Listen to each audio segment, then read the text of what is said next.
जय Hind friends, myself Alok. Welcome to my YouTube channel Vishnu coaching centre. और इसके first part में हम लोग क्या पढ़े थे?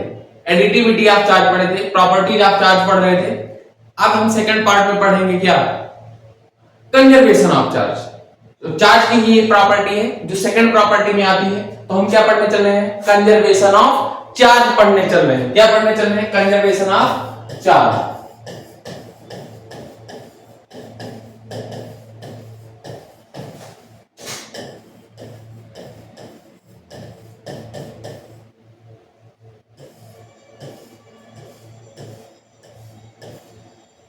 जब बात कंजर्वेशन ऑफ चार्ज का मीनिंग क्या होता है? कंजर्वेशन ऑफ चार्ज का मीनिंग ये होता है कि इस यूनिवर्स का जो टोटल चार्ज है जितना है उतना ही रहे, आप उसमें कोई नया चार्ज ना क्रिएट कर पाए और ना ही डिस्ट्रॉय कर पाए। तो हमारे जो यूनिवर्स का जो टोटल चार्ज है वो टोटल चार्ज जीरो है। तो इस यूनिवर्स का हमारा टोटल चार्ज जीरो है, इसलिए जीरो ही रहना चाहिए। हम उसमें क्या करें? कोई न्यू चार्ज क्रिएट या डिस्ट्रॉय ना कर पाए। लेकिन हम देखते हैं कि हमारी बॉडीज क्या होती हैं? चार्ज होती हैं। जैसे जब हम रब किए थे, जब हम आपको इलेक्ट्रोस्टैटिक्स पढ़ा रहे थे, उसमें हमने आपको बताया था कि आप एक ग्लास रॉड ले लीजिए और एक सिल्क ले लीजिए, सिल्क क्लॉथ। क्या लिए थे आप? ग्लास लिए थे और क्या लिए थे? सिल्क क्लॉथ लिए थे। जब आप इसको रब कर रहे थे, जब आप इसको रब किए थे, तो आपको रिजल्ट क्या मिला था? ग्लास रॉड पे पॉजिटिव आ रहा था और सिल्क पे क्या आ रहा था? नेगेटिव आ रहा था। हम लेट कर ले रहे हैं कि हमारे ग्लास रॉड पे 3 पॉजिटिव एंड सिल्क क्लॉथ पे 3 नेगेटिव आ रहे हैं। ठीक है, अब देखेंगे हम क्या हमारा चार्ज यहां पे कंजर्व है। तो देखते हैं हम बिफोर रबिंग करने का मतलब यह है कि रब करने से पहले, जब हम इसको रब नहीं किए थे, उससे पहले हमारे ग्लास पे हम लेट कर ले रहे हैं चार्ज Q1 था। लेकिन वो चार्ज Q1 कितना था? यहां कोई चार्ज आपको दिख रहा है? नहीं दिख रहा है। तो Q1 इक्वल टू क्या था? 0। और इस केस में Q2 इक्वल टू क्या था? 0 था सिल्क क्लॉथ पे। जब हम इसको रब कर दिए हैं, आफ्टर रबिंग ग्लास रॉड पे हमारा जो चार्ज आ चुका है, वो चार्ज कितना आ चुका है? Q1 इक्वल टू +3 आ चुका है। और हमारे सिल्क क्लॉथ पे Q2 इक्वल टू -3 आ चुका है।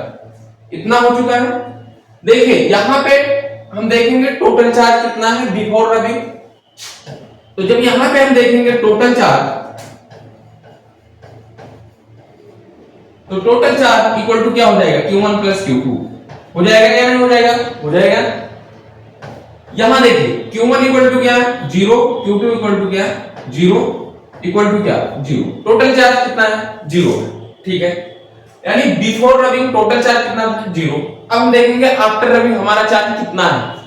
जब हम इस यहां पे टोटल चार्ज की बात करेंगे, कहां पे? जब हम रब करके इस पे चार्ज ले आए हैं, इस पे हम जब बात करेंगे अपना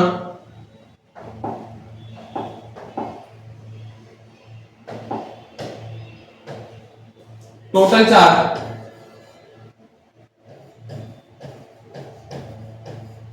टोटल चार्ज इक्वल टू क्या? Q1 + Q2। यहां पे Q1 की वैल्यू कितनी है? +3 है। और Q2 की वैल्यू कितनी है? -3।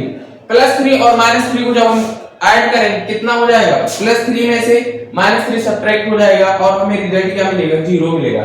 देखिए बिफोर रबिंग टोटल चार्ज 0 था, आफ्टर रबिंग टोटल चार्ज 0 है। क्या कोई चार्ज हम नया क्रिएट कर पाए? क्या हम कोई नया चार्ज इसमें डिस्ट्रॉय कर पाए? नहीं। पहले भी 0 था, बाद में भी 0 है, इसलिए हमारा जो टोटल चार्ज है क्या है? कंजर्व है। क्या है? कंजर्व है। तो क्या बात आती है कि हम कोई भी चार्ज को क्रिएट या डिस्ट्रॉय नहीं कर सकते? तो आंसर है यस, किसी भी चार्ज को हम क्रिएट या डिस्ट्रॉय नहीं कर सकते। ये था हमारा कंजर्वेशन का लॉ। क्या था? कंजर्वेशन का लॉ। थोड़ा सा हम आपको आगे इसमें लेके चलते हैं, थोड़ा डीप में। आपके 12th लेवल पे तो इतना ही है, लेकिन थोड़ा सा हम डीप में चल के बात कर लेते हैं। जब हम थोड़ा सा डीप में चलते हैं, अब मैं इसको क्लियर कर रहा हूं, ठीक है। आपने देखा होगा जब हम लोग क्या किए, एटम बॉम्ब को बनाए।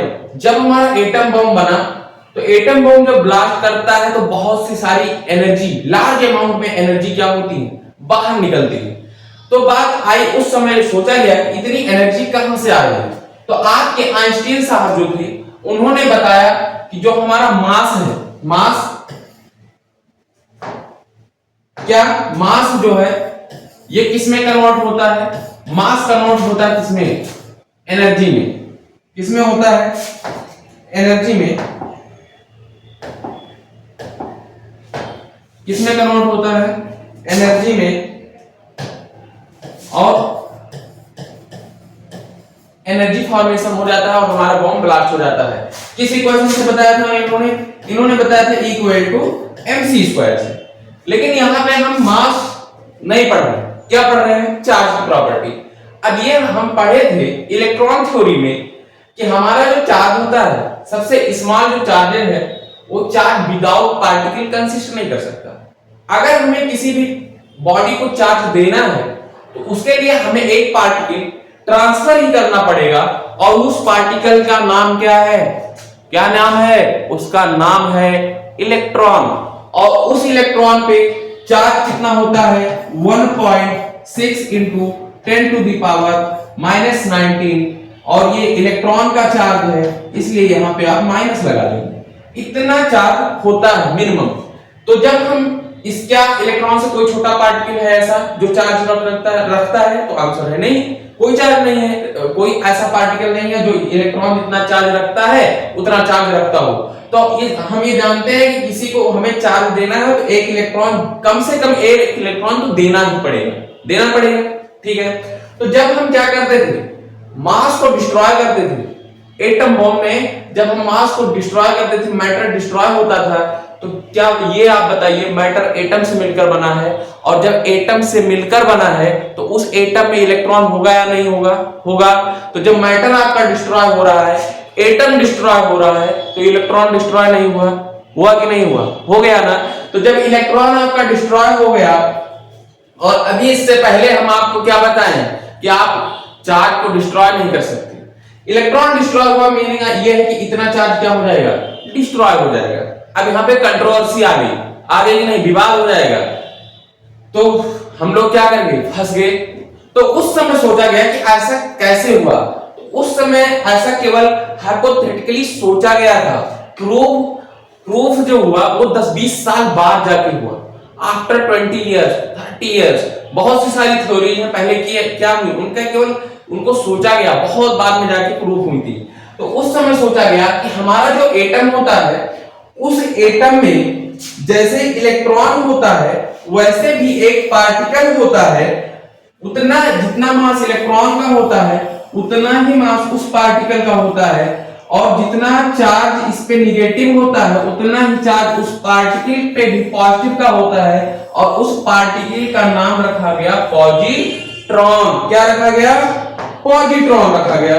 तो आप कहा गया कि जैसे इलेक्ट्रॉन है, इलेक्ट्रॉन का मास कितना, 9.1 into 10 to the power -31 kg। कहा गया इतना ही मास का एक आपका दूसरा पार्टिकल होगा, जितना इसमें नेगेटिव चार्ज है इसमें पॉजिटिव चार्ज होगा, ये इलेक्ट्रॉन और ये पॉजिट्रॉन।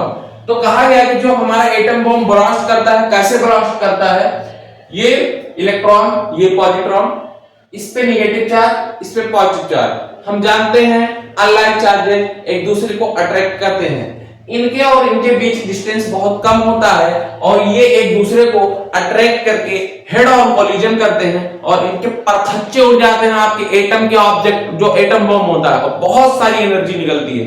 ठीक ऐसे होता है। अब बात आती है, हम लोग क्या पढ़ रहे थे, कंजर्वेशन ऑफ चार्ज। तो यहाँ पे हम देखो, हम लोग पढ़ रहे थे कि हमारा इलेक्ट्रॉन डिस्ट्रॉय हो रहा है, तो इलेक्ट्रॉन डिस्ट्रॉय हो रहा है तो चार्ज भी डिस्ट्रॉय हो रहा है। लेकिन जब ऐसा होता, ऐसा मैकेनिज्म जब सोचा गया, अब बताइए आप लोग, क्या ये इलेक्ट्रॉन ही केवल डिस्ट्रॉय हुआ, तो आंसर है नो। जब हमारा एटम डिस्ट्रॉय हुआ तो इलेक्ट्रॉन के साथ साथ पॉजिट्रॉन भी डिस्ट्रॉय हुआ। तो देखो, इलेक्ट्रॉन पे नेगेटिव चार्ज, पॉजिट्रॉन पे पॉजिटिव चार्ज। तो before destroying, atom bomb blast होने से पहले टोटल चार्ज कितना था? टोटल चार्ज कितना था? टोटल चार्ज 0 था। इलेक्ट्रॉन पे नेगेटिव और न्यूट्रॉन पे भी नेगेटिव, प्लस पॉजिटिव और नेगेटिव मिला के कितना? 0। और जब ये ब्लास्ट करके एनर्जी फॉर्मेशन में हो गई, गामा रेज हो गई, हीट हो गई, उस समय भी क्या? 0 एनर्जी हो गई। उस समय 0 एनर्जी नहीं 0 होगी, उस समय चार्जेस क्या हो गई? 0 हो गई। तो यहाँ पे कंजर्वेशन लॉ हमारा बच गया। कंजर्वेशन लॉ इसलिए बच गया कि जितना चार्ज हमारा बिफोर क्या था? 0 था, आफ्टर ब्लास्टिंग भी 0 ही है। इसका मीनिंग ये है कि चार्ज हम डिस्ट्रॉय तो कर सकते हैं, लेकिन किस फॉर्म में? पेयर में कर सकते हैं। पेयर फॉर्म में। किसमें कर सकते हैं? पेयर फॉर्म में, एक इलेक्ट्रॉन उसके साथ पॉजिट्रॉन में ही। और इस प्रोसेस को हम कहते हैं एनिहिलेशन। ये इसको निगल गया, यानी इसको हम क्या कहेंगे? एनिहिलेशन। क्या कहेंगे? एनिहिलेशन। तो ये किसका पार्ट था? ये पार्ट था कंजर्वेशन ऑफ चार्जेस का। अब बात आती है क्या सर, ये डिस्ट्रॉय तो हो गया, लेकिन क्या हम इसको जब हम डिस्ट्रॉय कर सकते हैं पेयर फॉर्म में, तो क्या प्योर फॉर्म में प्रोडक्शन भी कर सकते हैं इसका? बना भी सकते हैं? तो आंसर है यस, बना सकते हैं। कैसे बना सकते हैं? जैसे देखो, ये कोई क्या है? आपका ऑब्जेक्ट है, आपकी इस पे लाइट रेज आई, एनर्जी इसमें क्या हो? लाइट रेज जैसे आती है, इस पे क्या होगी? एब्जॉर्ब हो जाती है। एब्जॉर्ब होके कहां चली जाती है? कभी आपने सोचा? तो बताया गया कि एब्जॉर्ब होके E = mc² से क्या बताया गया था? आइंस्टीन के मास एनर्जी रिलेशन से। इससे ये बताया गया कि कोई भी एनर्जी किसी भी मैटर में एब्जॉर्ब होगी तो वो मास में कन्वर्ट हो जाएगी। ठीक है, तो मास में कन्वर्ट होके क्या बनेगा? तो मास में कन्वर्ट होके क्या बन जाता है? यही इलेक्ट्रॉन और पॉजिट्रॉन बन जाता है। क्या बन जाता है? इलेक्ट्रॉन और पॉजिट्रॉन बन जाता है। तो एनर्जी जब आई तो एनर्जी के पास क्या था? 0 चार्ज था। और जब कन्वर्ट होकर मैटर में इलेक्ट्रॉन और पॉजिट्रॉन बनी तो इसके पास भी टोटल चार्ज कितने हैं? 0 है। क्यों? क्योंकि इलेक्ट्रॉन पे एक नेगेटिव और पॉजिट्रॉन पे एक पॉजिटिव है। तो इस पे क्या हो गया? पेयर प्रोडक्शन हो गया कि नहीं हो गया? हुआ या नहीं हुआ? हुआ। तो इसको हम समराइज करके एक प्रॉपर वे में कैसे लिख सकते हैं, हम इसको देखते हैं।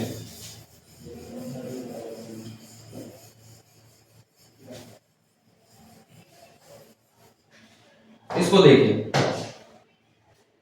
एनिहिलेशन में जब लिखना होगा इलेक्ट्रॉन प्लस पॉजिट्रॉन, और ये आपका कन्वर्ट होता है किसमें? गामा रेज में। ठीक है, और जब आप पेयर प्रोडक्शन की बात करेंगे,